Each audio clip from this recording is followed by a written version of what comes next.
মানুষকে 5 জনের পা নেয়। আমি তার কাছে ভিক্ষা চাও মাত্র বলল, জাহাঙ্গীর ভাই আপনি রেডি করেন।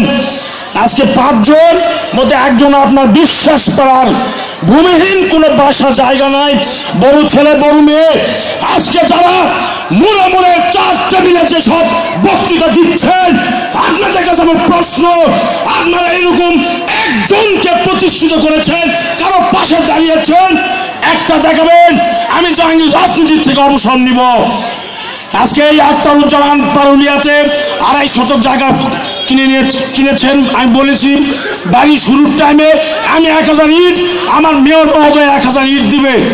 সংগ্রামী বন্ধুগণ, আজকে জয়পুরহাট উন্নয়নের দিকে যাচ্ছেন।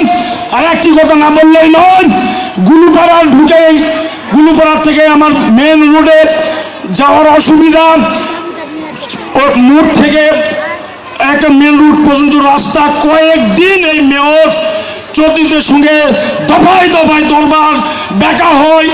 একজন বেকা হলে আরেকজন সোজা হয়। আমি কয়েকদিন ছিলাম সেখানে।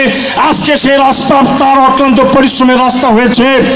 কমিউনিটি সেন্টার পার হয়ে আমার বামনপুরকে যেতে গেলে কত দূর দিয়ে ঘুরে যেতে হয়। ওখান থেকে একটা রাস্তা জমির উপর দিয়ে রাস্তা বামনপুর চলে গেছে, আমরা সুন্দরভাবে যাই।